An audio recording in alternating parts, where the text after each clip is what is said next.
नमस्ते शिक्षक साथियों एवं पेरेंट्स। आज हम कक्षा 4 की अंकुर अभ्यास पुस्तिका के अंग्रेजी के सप्ताह 8 को दिवस 1 से लेकर 6 तक बच्चों को कैसे सॉल्व करवाएंगे ये देखेंगे। तो यहाँ पर दिवस 1 में क्या दिया है। क्वेश्चन नंबर फर्स्ट में रीड दी पोयम। ये पोयम हमें बच्चों को पढ़वाना है। जैसे O look at the moon, she is shining up the air. O mother, she looks like a lamp in the air. Last week she was smaller and shaped like a bow, but now she is grown bigger and is round like an O. यहाँ पर moon मतलब चंद्रमा के बारे में, चंद्रमा के घटना और बढ़ना इसके बारे में दिया गया है। यहाँ पर बताया गया है कि कभी चंद्रमा एक लैंप की तरह दिखता है, तो कभी एक बो की तरह और कभी ओ आकार की तरह दिखता है बड़ा। अब यहाँ पर सेकंड वाले में right side word and articles used in above poem. यहाँ पर Sai word and article use हुए हैं इस पोयम में, उनको हम यहाँ पर लिखवाएंगे बच्चों से। जैसे द, ए और एन ये आर्टिकल हुए तीनों। फिर साई वर्ड कौन से होंगे और words, look at, see is up, there, mother, like, in, was and but. और आगे दिवस 2 पर आ जाते हैं। Draw any different shapes of the moon. तो यहाँ पर हमें चंद्रमा की डिफरेंट शेप बनानी है तो लाइक अ लैम्प, लैम्प की तरह इसे बनवा देंगे हम बच्चों से। बो की तरह लाइक अ बाव, यहाँ पर हम आधा चंद्रमा बनवाएंगे। और लाइक एन ओ, तो ओ की तरह हम इसे पूरा चंद्रमा के रूप में बनवाएंगे बच्चों से। आगे सेकंड में use appropriate article a and the. तो यहाँ पर हमें ए एंड द का प्रयोग करना है। तो ए का उपयोग तुको बताने के लिए किया जाता है। एन का उपयोग किसी भी, एन का यूज तब होता है जब जैसे कि एरो लिखा है तो इसका जो साउंड है वो क्या आता है, साउंड से एरो वोवेल आना चाहिए, स्वर आना चाहिए। जैसे यहाँ पर यू भी लिखा है लेकिन अगर उसका साउंड वोवेल आए, स्वर आए, नहीं बोलने पर उसकी स्वर आए तो वो क्या कहलाएंगे, उसमें हम एन लगाएंगे, एन। जैसे यहाँ पर द किसी निश्चित वस्तु के आगे लगता है तो द मून, मून एक निश्चित वस्तु है। अ बुक, फिर एन, एरो, एरो यहाँ पर वोवेल साउंड आई इसलिए यहाँ पर एन लगाया। फिर द कुतुब मीनार, द कुतुब मीनार अकेला ही है, निश्चित है तो द लगाएंगे, इसमें द लगा देंगे। अ लैम्प, फिर the Himalayas, the Ganga and एनबो, वोवेल आ रहा था इसलिए हमने एन लगाया। आगे दिवस 3 पर आ जाते हैं।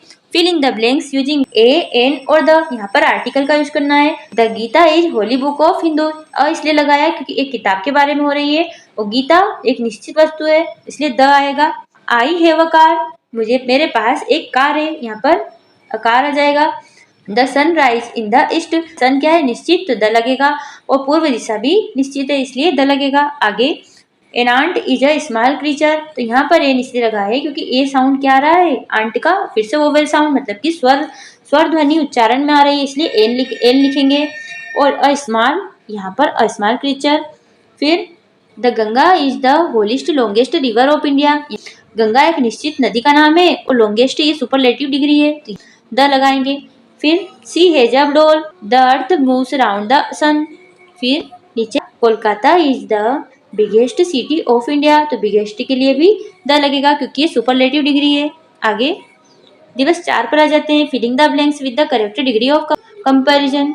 एज और एज के बीच में हमेशा फर्स्ट फॉर्म आता है डिग्री का तो यहाँ पर डाल लिखेंगे। अ football is bigger than a ball, तो बिगर देन अ बॉल मतलब कि बड़ा, यहाँ पर बिगर यूज करेंगे हम। आगे an ant is smaller than an elephant, यहाँ पर the Ganga is longest river of India.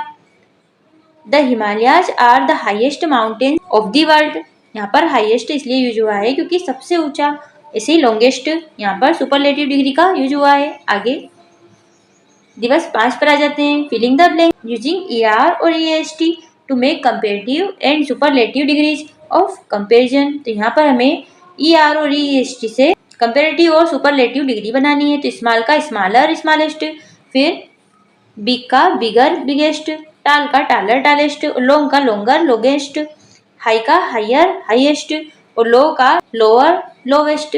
फिर फास्ट का फास्टर, फास्टेस्ट, स्लो का स्लोवर, स्लोवेस्ट। फिर यहाँ पर दिवस 6 पर आते हैं। रेनफोर्समेंट वर्कशीट में ओरल में रीड दी पोयम, यहाँ पर बच्चों से पोयम पढ़ने के लिए कहना है हमें। तो oh look at the moon, she is shining up there, o mother, she looks like a lamp in the air. यहाँ पर रीड दिस वर्ड, ये वर्ड पढ़वाने बच्चों से। Look, lamp, smaller, bigger, round, bow, now ground. आगे return यहाँ पर हमें लिखवाना है, यूज ए एन और द का यूज करना है यहाँ पे। तो a bag, a pen, an apple, the sun, the Ganga, a book, ऐसा हम लिखवाएंगे। आगे filling the blanks with the correct form of comparative and superlative degree of comparison. Small का स्मॉलर, स्मॉलेस्ट, फिर long longer, longest, fast faster, fastest. आगे दिवस 6 में हम देखते हैं आगे क्या दिया है। 3 में दिया है कंप्लीट द सेंटेंस। तो यहाँ पर हमें सेंटेंस को कंप्लीट करना है। तो look the moon looks like a lamp, फिर लाइक अ बाउ और लाइक एन ओ। आगे 4 में match the pictures with the correct words. यहाँ पर द ताजमहल दिया है तो ताजमहल से मिलवाएंगे, फिर द मून को चंद्रमा से मिलवाएंगे, द हिमालय को हिमालय से मिलवाएंगे, तो द कुतुब मीनार को कुतुब मीनार की इमारत से मिलाएंगे। आगे आंसर द फॉलोइंग क्वेश्चन। यहाँ पर हमें क्वेश्चन के उत्तर लिखना है। जैसे what is shining up there, तो वहाँ कौन चमक रहा था। द मून मतलब द चंद्रमा चमक रहा था। The moon is shining up there मतलब कि चंद्रमा चमक रहा है।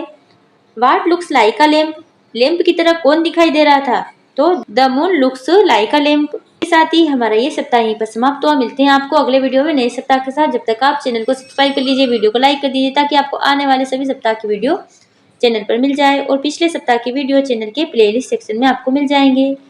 धन्यवाद।